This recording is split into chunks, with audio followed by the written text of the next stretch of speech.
good. How are you? Excellent. I started to record, but we're not starting yet. We'll have like a point that we start, but Okay. start recording because I live in fear of having like an entire interview and then Then it's not recorded.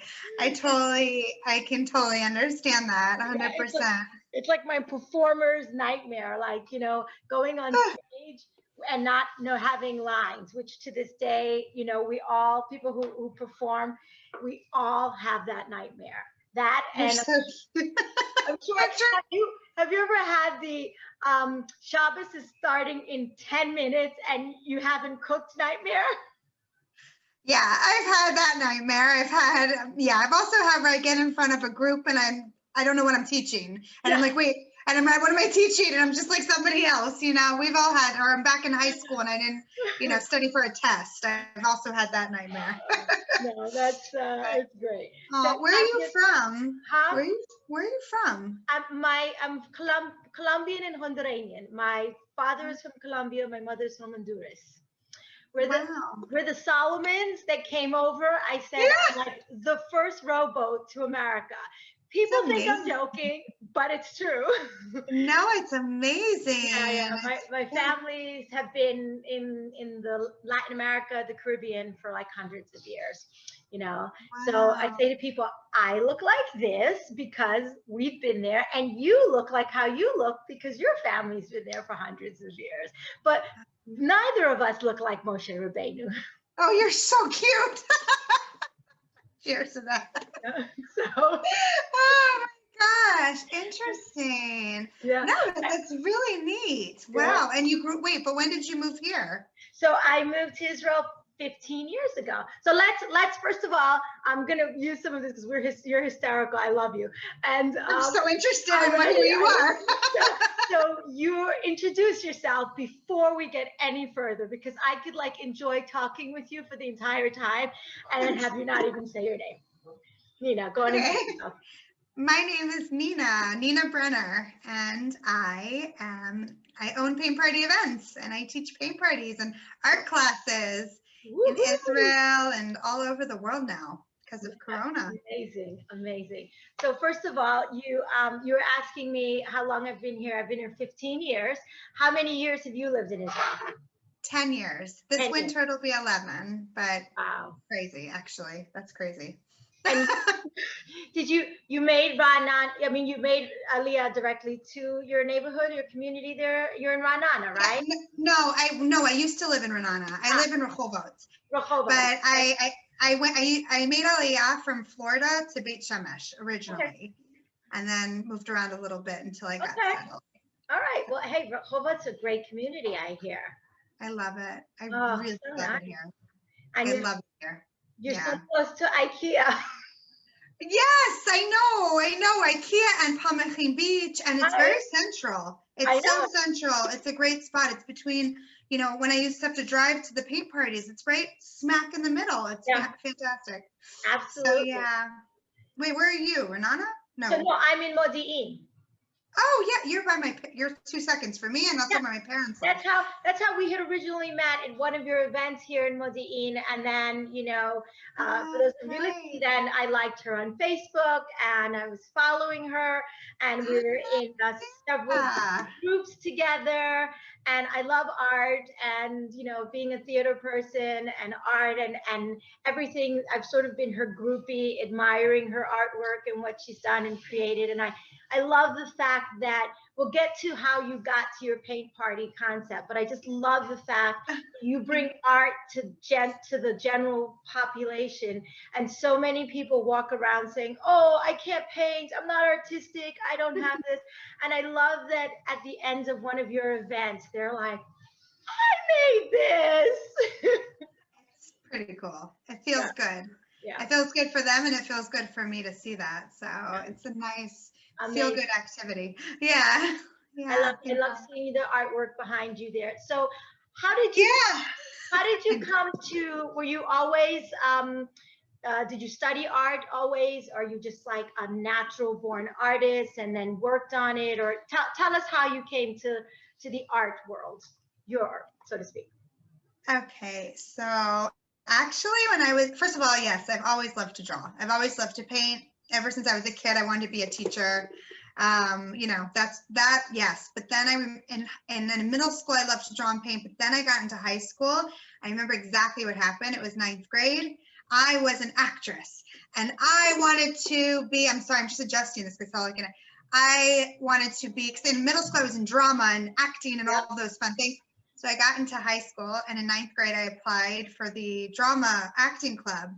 And the guy in charge, he says, you can't get in unless you learn to juggle in like the course of an hour. Okay. And I was trying, I couldn't do it.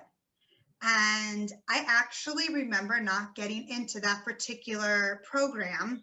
And then I thought, that's kind of messed up. And it really turned me off. Yeah. And I was saved by Miss Judy Oliveri, who's now my mentor. She was my art teacher all of high school, ninth grade, 10th grade, 11th grade. She was everything. I mean, I love her, and I still keep in contact with her. She's a dear friend of mine. This is like a million years ago. Wow. And she got me into everything. I was doing the, art club, and I was drawing and painting, and oh, I love that. I love that. Yeah, it was the greatest thing that happened. That you had her, and so many Yeah. stories I hear. There's always this like one pivotal person who really took a moment to look at the student, took a moment to look at the individual, and the repercussions are just can be a Yeah. Wow. It also makes you kind of realize that like everything happens for a reason, because I was so sad when acting, I realized this guy, I'm not going to obviously say his name, but the teacher wasn't for me. Like the drama teacher, I was devastated. I remember it so well, devastated. And it was all for a reason. I think at some point in high school, I ended up painting the background scenes for his school plays that he was doing. So it was like, it kind of just, yeah, it's cool. Well, I don't know him, but I have to say he sounds like a little bit of a special person. Yeah. I don't know, because I think some of my friends from high school might be on my Facebook, and if we share, they might have known him. Okay. He was brilliant. That's the truth. He's brilliant in his way. He did a great job at the program. Wasn't for me. Yep. Well, here you ended up. Well, you can always pursue your acting. I happen to know a little theater company. If you ever want to. That was okay. Yeah, that's what you. It's amazing. Yeah. I would love to hear more about you. Well, your probably your evenings are probably fills, which is usually the time that we're doing our practices and rehearsals and show. So I can imagine there's probably a conflict of time, but somehow now that I know that, I won't forget it so easily, and I will somehow get you into the theater world with us. Someday it's something I would like to do, but for now, Baruch Hashem, I'm busy with paint parties and art classes. It's a lot right now, a lot to be thankful for right now in this crazy time. So really, we'll get to the transition where you transition to the virtual aspect of it. But before we get there, tell me a little bit about the party concept and how you started doing the actual live, parties where you were facilitating for large groups in person. Excuse me. So basically, when I made Aliyah, I was finishing my master's degree online, and I started teaching art classes in Beit Shemesh, Ramat Beit Shemesh. I had a really awesome group of women that would come and take drawing classes. And the truth is, how did I start that? Hold on. Let me go back. I know how I started it, actually. A friend of mine was at my house. She was a really good friend, and she saw a painting. And she said, gosh, you really should teach art.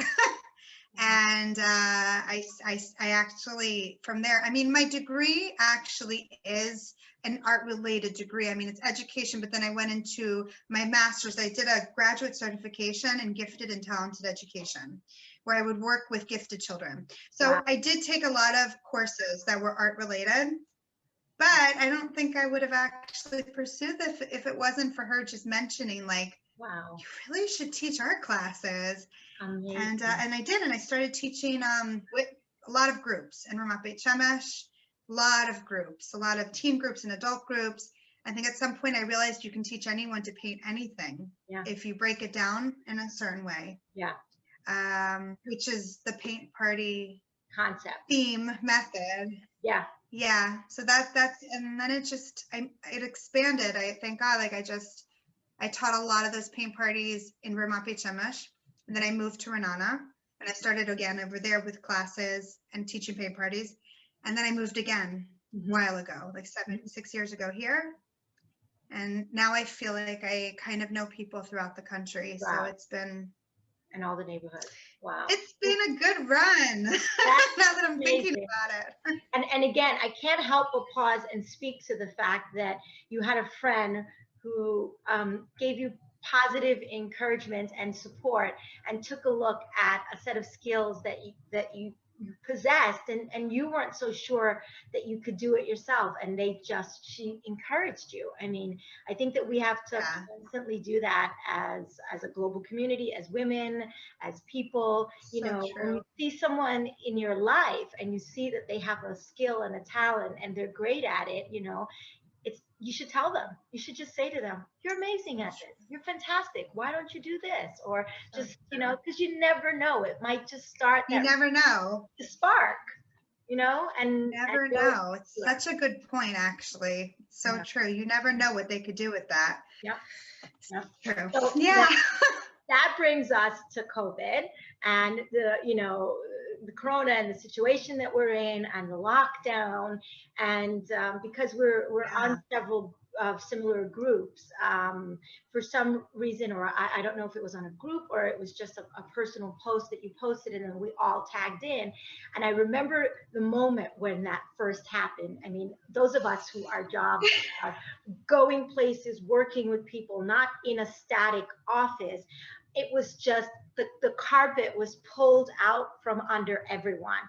And I remember very vividly your comment. You're like, what the heck am I going to do now? You know, like, this is my life. How can I go and do my job if I can't leave my house or go into people's homes? And I remember, I don't recall who, but several of us said, well, try online with Zoom. And I remember I had already started doing some Zoom things online, and we were like, why don't you see if somehow you could do something, modify it? And I don't know about you, but I think for you, this ended up being, there was a huge silver lining, because you were limited before in region and location and how far you can travel. And I'm sure you lost a lot of productive time traveling from place to place. Yeah. Yeah. You're amazing. Wow. I'm like listening to you speak and I'm thinking, wow, she's right. I'm like, you got it. Like wow. Yeah.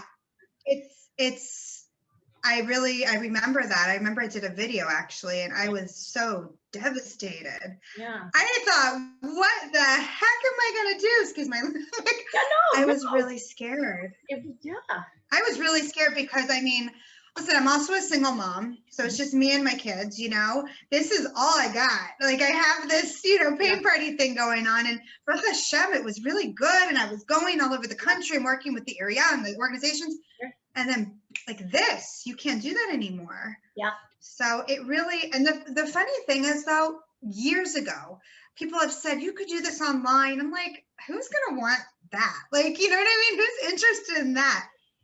It's amazing because it brings now two aspects to my business. Like, when there are times where the restrictions loosen up, like before this last lockdown, people were asking me to come, and there's a whole population who still, even during the loosening of restrictions, don't go out. The old, older, and also those who are nervous. So it actually, like, and now I have the art classes and the paint parties all over the world. And I'm working also with this amazing woman, Eva, who has a open tent university.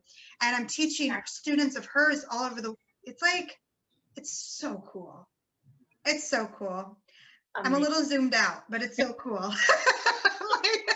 Between my kids and Zoom and my little one in Zoom, and I sit on Zoom literally My classes start in the morning at like 10. I know. And I sometimes go till midnight because of my American classes. Yeah. So. But look at that.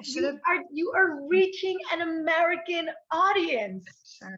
That's like South African audience, Australian audience. Where else have I? England. Nice. I've done really all over the world now, Baruch Hashem. And although cool. I think you may think, oh, it might change. I don't think so, in the sense that there will still be a niche. There will still be a niche for these virtual parties, because there's going to be someone who said, oh, it was really cool. She wasn't here, but we did this party and it was fantastic. And I think that aspect will continue to flourish for you. Thanks. I hope so. I often contemplate like what's going to happen, but I think that this, I also think that hopefully everyone that experienced a virtual event, I saw this is what happened last time. Yeah. We went through that lockdown, everyone did virtual events. Then when the restrictions loosened, people that had the virtual events brought me in for a real event.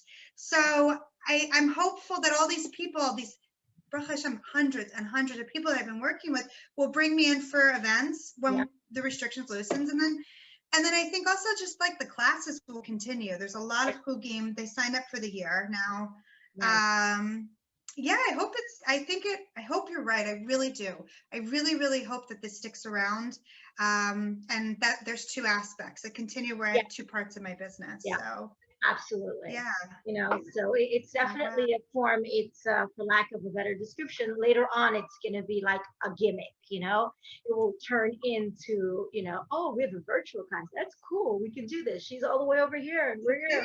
We're in, and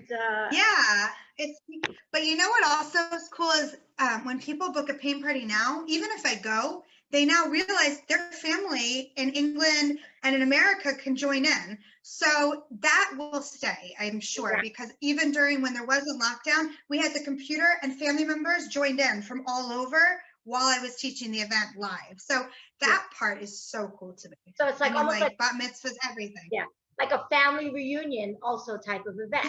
Yeah. Like have a mini reunion with your family who's all over, set a time, date, and do something so together. Cool. Paint something for Safta's, I don't know, 80th birthday. Let's all do like a page for her. I think for her favorite thing. So I can definitely see that. That's what we're doing, actually. A lot of it is like, sorry, I think there's a delay on the Zoom. I'm not trying to interrupt you. There's like a little delay. I wasn't. That's all right. There's going to be that delay. I'll try to like edit it out and I try to tighten up the thing a little bit. But you know what? This is part of the like natural, organic, feel of Zoom. Yeah, no, for sure. Yeah. For sure. Absolutely. These delays. So, I'm just very excited for you. I'm very happy for you. I see this beautiful painting that you have there. What is that? Tell me, is it like a walkway? Is it a like a midrashot? Yeah. So this is one that people have actually commissioned several times. This was my original. I mean, this is the one that I did. I know there's other artists that do something very similar. So I don't want to say it's a complete original. This is my work, but the style has been duplicated. But this particular painting I keep, and often I get asked to, do commission paintings of this one. So I just produce new ones. So that's actually been a nice extra, I don't know the word, plus bonus to this, because I think people have been stuck home for so long that what happened was during the lockdowns, I was getting a ton of commissioned paintings, because I don't know about you, when you're in your house that long, I wanted to redecorate. For sure. Like there were things I wanted to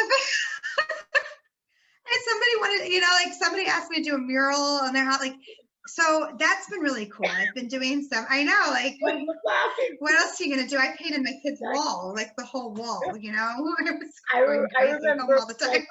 There was a day where my family was like, what? I like swapped furniture between rooms and I really a much larger plan, but no one wanted to cooperate with me. So my plans were like run Yeah. a little, and my poor husband, you Oh, know, that's so he, funny. he was upstairs. He was because he's been fortunate enough that his work has allowed him to work from home, and so he virtually, he's working on the computers and the system, so that's worked out. But he one day he came down from work. So he was working upstairs and he came down. There was an entirely new cabinet that I had painted and moved into the kitchen. And he's like, what? Oh my gosh. And I'm like, I get it. I so get it. I get it so much. You're a creative person. Yeah. I'm sure. What are you going to do? I say, if it can move, I will paint it. And if you stand still too long, I'll probably paint you too. Because I'm always. Oh my gosh.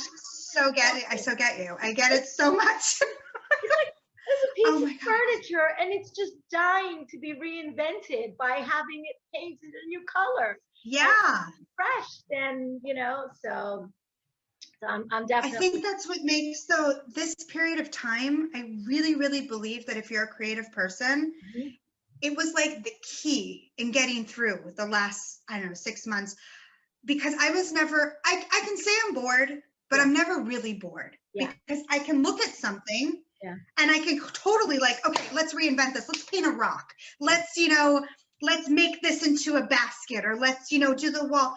So I really, really believe that that's why so many people chose these art classes and other forms. I know someone doing mosaics and another person that does baking classes, and anything creative right now, it's like saving you mentally through this whole thing, through this entire experience. Absolutely. So it's such a blessing. It's like back to basics, this is kind of from a spiritual level, maybe it's like the foundation, it's the basis of creativity. It's everything. That brings me to a question that I like to ask everyone for them to think about. If you've spoken to it already, you've answered a little bit, but I'm going to ask the question anyway, in case there's something else that you want to ask. I add to it. I ask people, how do you expect to come out of this pandemic change, basically on the other side of this?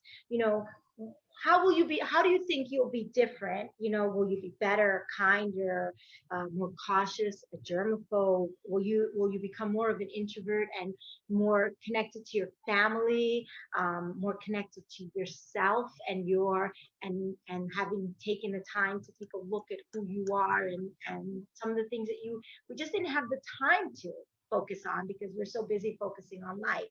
So, it's a big question. I get that. And it's a great question.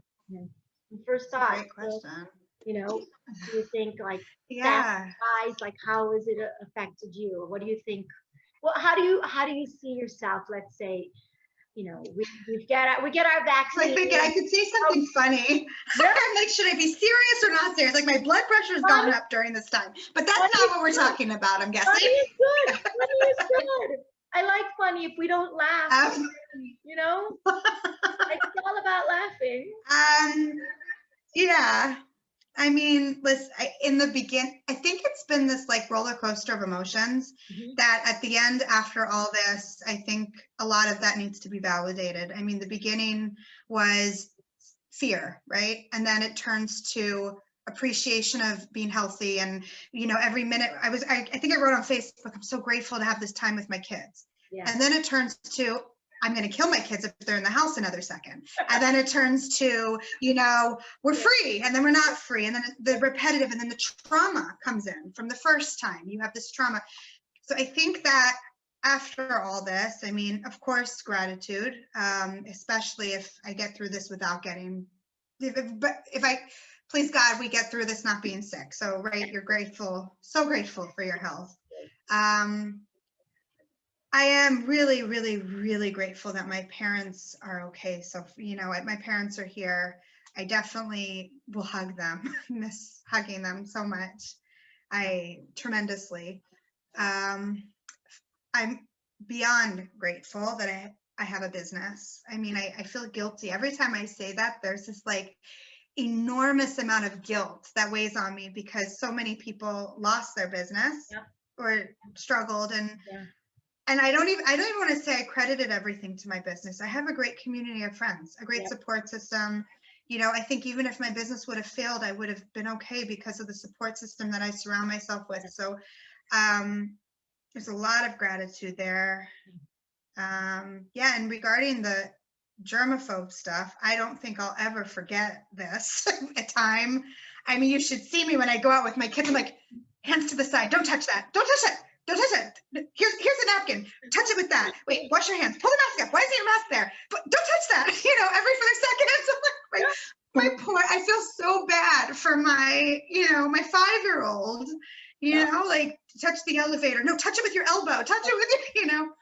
I think it's made me a little bit neurotic. Yeah. But well, I used to be a little bit.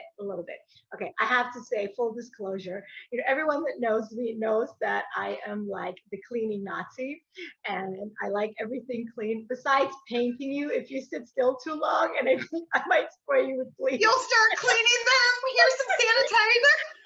If it were socially acceptable, look, I'm Latin, okay?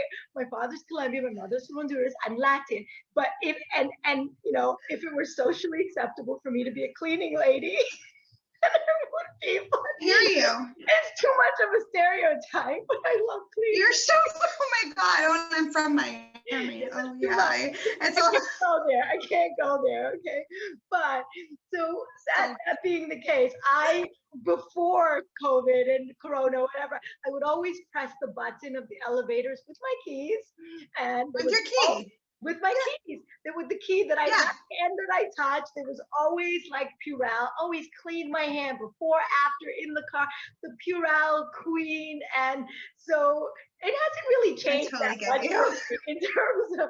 And my poor kids have had to live life. So yeah, so I feel your pain. I do feel. Yeah. And you already were there. This probably just made it more for you. It's like, I wonder. It's also, I mean, will it take me over the edge? Will I end up? No, go ahead. Don't know. Don't know yet. We'll see. Don't know. I know. Sometimes I wonder, and how this will affect our kids. Yeah. Like when they're older, like how will this affect them? You know, like I don't know about my teenager. He's doesn't.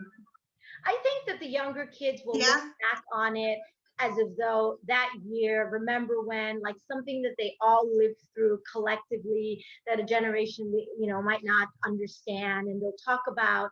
We tend to, when we remember things, we tend to remember after many years have gone by, the good and the fun aspect of it. Oh yeah, we didn't have to get up and go to school. We went to school in our pajamas, or, you know, mom was always around more, you know, less busy with work, but busy with work, but more at home. We were all on top of each other. So I have to feel in my gut that when we look back at it, you know, they will look back on it fondly as, you know, oh, I remember when I was little and we had, you know, the epidemic of COVID and we couldn't go out of our house. Yeah, but, you know, we ordered in, we did this, we did that. They won't remember. That's true. The day-to-day. True. You're right. You know, by human nature, that's true. The majority of people, the majority of the kids will retain that, and, you know, the adults will just laugh. Assuming it doesn't go on too long. Assuming it stays a year or 2 years, like assuming it's not like a fight, you know what I mean? Like then I agree with you completely. I can't even imagine. I cannot even. You said like a year. They'll think back at that year. I'm like, let it just be that year, you know? Let this be over after that year. I'm going for a year. That's what I'm willing to verbally commit to right now, is that year. And then we'll go from there. I like that. But I love what you I like that. The most important thing, I love what you said. I love the word that you said, gratitude. And I love gratitude just in general, you know, and I hear what you're saying in terms of the guilt, and because it's true, there's so many people that are not in the same situation that we find many people, you know, are struggling and have lost their businesses, and the guilt, it should be there because it shows your empathy as a human. It shows that you care and that you're conscious of what's going on around you, that you're not clueless and oblivious to people suffering. But hold on to the gratitude, make that, like you said, I think that's the most important thing. And then having that energy of gratitude and just being grateful and paying that forward of that I am blessed, I am so grateful for what I have. How can I make something better for someone else, even if it's giving like someone who is struggling, like a free paint party for 10 of your Yeah, no, for friends. sure. No, I know you're right though. You're 100%. And also it's not just that, I just want to clarify because I don't want it to come off like, oh, I'm grateful, I'm doing so well. It's not even it's not even a financial thing. Yeah. No, it's also, Baruch Hashem, I had something to keep my mind focused through everything. It wasn't even, I know people that lost their jobs, and it's not just a financial aspect. It's what do you do with yourself? And trust me, through it, I mean, there were ups and downs, and there were times, there was 1 month where I didn't have anything, but I think because it's something that is so engaging, for me, it was like this life-saving. Like I would say to my kids, like, Mommy's got to go to work, and I locked myself in my room and I shut the door, and it saved me emotionally as well, because I had something that I knew that somebody else needed me for. You know what I mean? Like that person needs me to get through that painting or through that class. It gave me a purpose other than getting up, feeding my kids, having to take them and getting through the day and figuring out what we're going to do, and we can't go outside. And even now, like, there's not much to do, So it's this purpose thing that I feel like so many people lost that. Through this pandemic. It's absolutely that alone is what causes depression and all these things when you have no purpose. Absolutely. I 100% agree with you on that. In my day job, I work with children, and for theater, I do like game, and I have like a little play group, and it gave me a purpose to wake up every morning, which I love. They're like the love of my life, like I did Zoom with them every day, and there was a reason to get up. I had to get up, and honestly, I could see if I did not have that, you have to be up at a certain time because they're expecting you to show up, how it could be very like it's spiraling down. And you're right, and like other friends who did not have a structure, and they struggled a little bit more. And I also, we get together with some of the ladies through the theater group, where we meet bi-weekly and we perform online for one another. And it's just at the end of that session, it's like a private thing. I'm just like, I'm riding a high, I'm on high. Oh my gosh, I could feel it for you. Like, as you said that, I know that feeling when you're doing exactly what you're meant to be doing.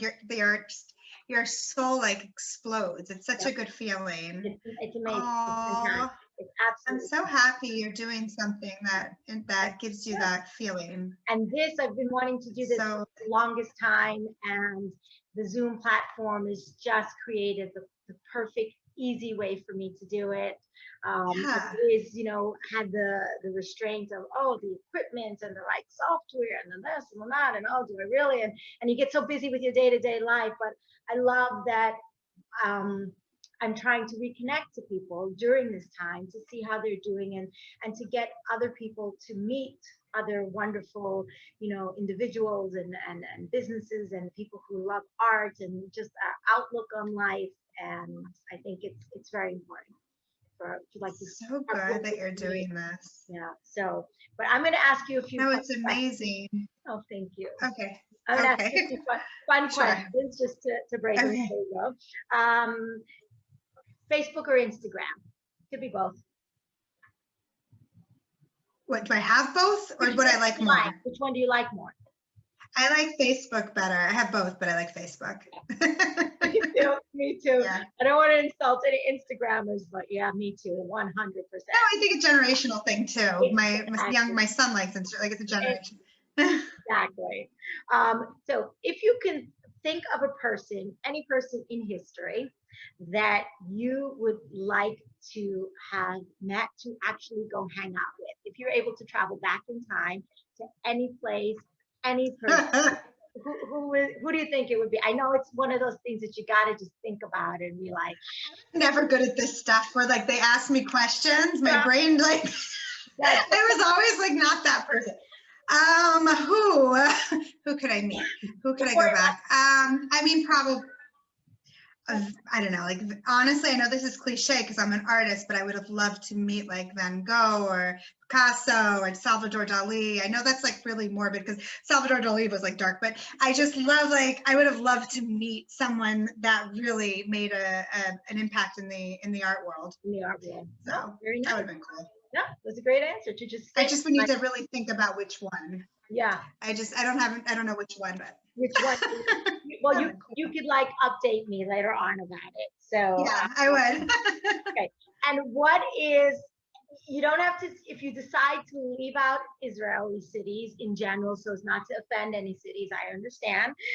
But what's the favorite city? One of the favorite cities that you've ever lived in? Where have you lived? What's the favorite city you've ever lived in? I mean, I've lived in Ramat Beit Shemesh, I lived in Renana, and I lived in Rehovot, and all these. I mean, I have friends in all the places. They're And- all amazing. Before that, I lived all over the United States. My dad's a weatherman. He was a meteorologist. He No worked for the way! National Weather Service. No And I way! was the boss of the National Weather Service. My is dad was so like, yeah. So cool. That is so you know cool. what's really cool? I'll make this short because I know you have questions, but what's really, really cool is This is we so moved a lot, interesting. right? Because yeah, so we moved a lot growing up because he worked for the federal government. Yeah. And I had some friends that, I mean, like, I loved my friends. I made all new friends throughout. We lived in DC, Maryland, and we lived in Arizona, we lived in Georgia, we lived in Florida. So my like best childhood friend. I mean, I moved there when I was 3, and I think I left when we were 3, 4, 5, 6, 7, 8, like 8 or something. But I have the greatest memories there, and I love this family. So, anyways, bottom line, we fast forward like a million years later. I don't even know 20. I'm 37. So, and they heard about me that I'm teaching like this school and like I teach homeschoolers. Anyways, I'm now teaching this family, the sisters that I grew up with, their children. I'm teaching art classes to. So it was just like I was crying. Like when I saw them, I'm like, I mean, they're the most beautiful family you will ever meet. They're so amazing. And they're just so special, and their kids are so special. And I always just loved them. And I get to actually work with their children now. To me, that is like the greatest. That I is don't know. It's just so absolutely amazing. And it just goes to show if we didn't have this, if you weren't doing that necessarily so much, we might not have reconnected. Yeah. And wow, that is so cool. So moving's hard. Like I was moving all the time, and at the time I hated that, but it's so cool that like full circle. Yeah. Well, that's amazing. So your question, I don't know. I really did like. I think my favorite place in the world is Arizona. Arizona. That's my favorite place. Wow. Arizona. Wow. It's the most beautiful, in my opinion. My grandmother. Like I've never been, and I hope to one day go and check it out. Yeah. People Sedona, in Arizona rock. Hardcore. Like I was born there. I have no connection. I mean, I left when I was 3, but it is. Yeah. Oh God, gorgeous. Oh, very nice. Very nice. Okay. Well, I just love the whole that your father was like worked for the meteorology. He was. He would make like videos of pencils going through trees when a tornado would come. Like to my schools growing up, you would see the pencil like go directly through a tree. Like this was the video we'd watch. My goodness, that is like the coolest thing. I'm like a disaster genre movie buff. And there's always like the person who's like, the smart scientist who goes and like warns the government and they ignore him. And that's your dad. You're like dad. He's awesome. Yeah. Real life person that does that job. That is He's the weather guy. It's really cool. So now I wanted to ask you, what advice would you give, another woman considering starting your own small business? What was probably I don't know if it was the best advice you've ever received or something that you've learned from practical experience or what would you say to them? Definitely go for it. If you feel like it's something you don't mind waking up and doing and living and breathing and, having a love relationship with, go for it. I said that as long as it's something that you are so passionate about, you're going to have a love-hate relationship with, you're going to live and breathe it, I know I see there's a little delay on the screen. I mean, go for it. I don't know. I mean, I'm a big believer in it, but just also be practical and make sure that you understand that it could take time, that you have to have patience with it. You have to have patience. You have to, I remember having to work like a secretarial job while I was building my business. So you got to do what you got to do, but you'll get there. Like, don't give up. Don't give up, because even if it takes 5 years, like, you'll get there. And it may, and I don't know, like, when you get there and you're doing it, it's a dream because you're doing what you love. Yeah.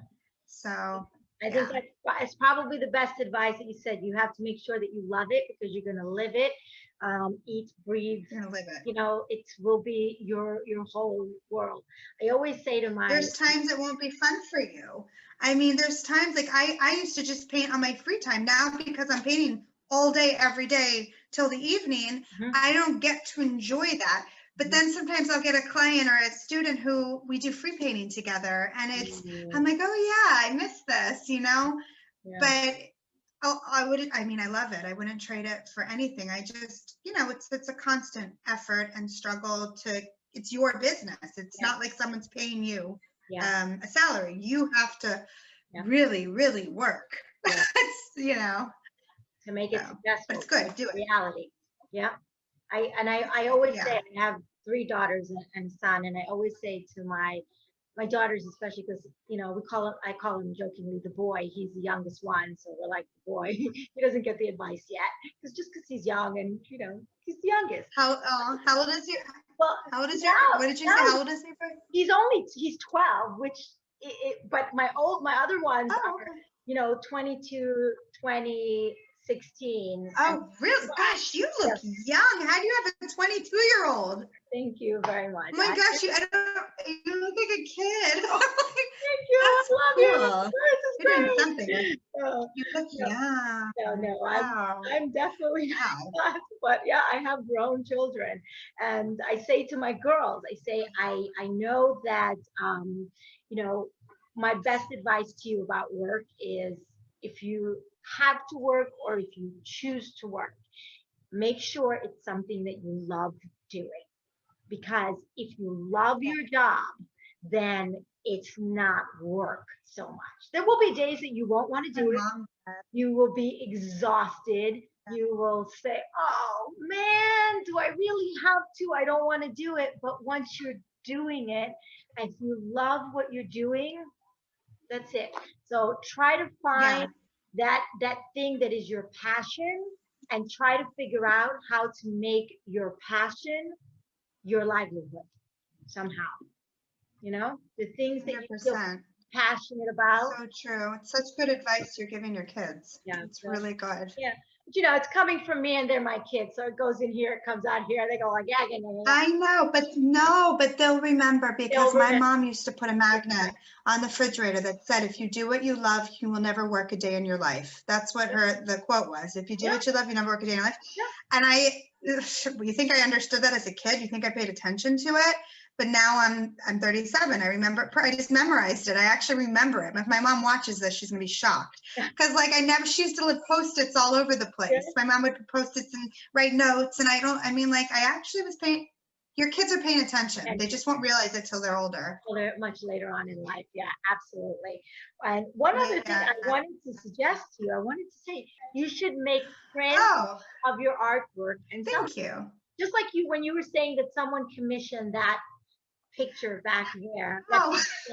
It's absolutely stunning. I mean, you should have that. How do you do that though? Like, that's what so I don't know how, like, that's the thing. I hear you, and what do I do to do that? Help me. So I mean, the best to do is to either Facebook page or make a Facebook page, or you can make a free like website page and, you know, have prints available for sale. If you have it in your album, you can have it in your album on your Facebook page, and then you just have the size, you just list the size and the print.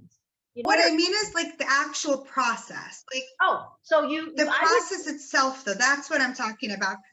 Go to a printer. I would go in the past, like I looked into it. So I would go to a printer that can scan it and then reprint it on a canvas for you. On the canvas material, you can just roll it and sell it, or you can even just do it on paper. So you give people the option. So I would need like a high quality. I'd have to have a photographer come and take high quality images of the artwork, and then bring it to a printer. So I remember looking into in the past, and of the cost to have someone come and take the images and then bring it and print it. I did it once, and it wasn't cheap. And then I tried, you know, so I need to find a way of. It's definitely something to look into. It's so there's definitely. Also, I would look to see if there's a printer that can actually scan it, because a lot of these printers, they have like these huge scanners, and you know, it's not like a photocopy where you flip it down. Some are like that, but they actually have scanners. So you wouldn't, I don't think you would need a photograph. You would have it scanned. They would do it for you, and find out. Afterwards, I'll give you the name of a printer that I know. That's so cool. That would be. Yeah, that's a great idea, because everything I'm selling is original. So I'm like, I mean, I don't mind, but I'm doing the work, and it's nice. Thanks. It's lovely. You know, you have such beautiful pieces, and you know, maybe someone would fall in love with it, and you know, some of my favorite little pieces of artwork that I have are local artists that, you know, I have like from Boston, I have a local artist that would paint these beautiful watercolors of the brownstones there, that the streets that I absolutely love, and it's one of my favorite things. You know, but it was an individual watercolor, but I would have purchased it if it was a print, you know, because it's just lovely. You know, of the definitely look into it. Place that definitely, that I love. Thank you. A lot of people. I don't know why I didn't like think about it. Well, a lot of people really good idea. Sure about artwork. For some reason, people. I remember once someone saying to me, "Oh, we have to get artwork, but it's so scary. I don't know what to do. I'm not. You know, it's not my thing." I know, it's a commitment. Nice, but I don't know what works here, type of thing. And I'm like, what you see and you love, that's what works there. So, you know, like people are a little scared. So if it's something that isn't so very, very expensive, you know, a huge investment. Like a print. Yeah, no, it's a great idea. It's a great idea. I've bought a print. I don't buy artwork because I make artwork, but when I went to the Van Gogh exhibition that was in Herzliya, I did buy one of the paintings, the big Van Gogh. It was a print, but it's amazing, amazing. So the truth is, if you really like something, that's a great idea. We'll talk after. Thank you. You're so sweet. We will definitely do that.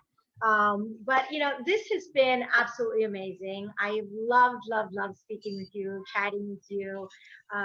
So sweet. Enjoying your artwork back there. You're gonna give me I'll have you send me your Instagram thingy, and I'm old thingy. Oh my gosh, like the brain is gone. It's late at night. It's okay. I say thingy for everything. This thing, you know, can you give me that thingy over there? That thing. My son's like, which thing? I know. Like, that thing. The right thing, not the left thing. I'm like, what? I'm like, the thingy. But so you'll give me your email address, your telephone number. We'll include everything. I'll post it all on there so people will know how to get in touch with you if they want to have a virtual party, a private lesson, or get your prints what you're gonna do in the future. Order one of your prints. Thank you. So thank you so much. You're very inspiring. I love that you bring art, like I said to you in the very beginning, to everyone. And people who think that they cannot paint are surprised at what they create. And even if it's not perfect, they're always so proud of it and happy. And your classes are just a joyful event. And that alone right So there much. is just, it's beautiful, absolutely beautiful. So I want to thank you very much. You're amazing. Thank you. You just build people up. It's really special. I mean, I've done interviews, but you're so like, wow, I can like feel the energy coming off of you and the motivation and the excitement and it's really special quality. You're very sweet. You're very Wow. sweet. Thank you. I'm serious. It's the truth. Thank you. Well, It's I've the enjoyed truth. this immensely, and it'll post in a couple of weeks, but it's been great, and So I thank much. you, and gonna keep supporting you. I'll be your cheerleader, and getting more people Thank you to have more art in their lives so on much. a daily basis. And I know that you have another class that you're going off to teach this evening, so I want you to have like a moment to breathe in between before you move on to the next thing. Have an amazing night, Thank Nina. you This has so been much. fantastic. So nice. Thank you for everything and taking the time. This was really special. Pleasure. Have a wonderful evening. You too. Bye. Good night. Bye-bye. Good night, Bye. everyone. Bye. Bye. Good night.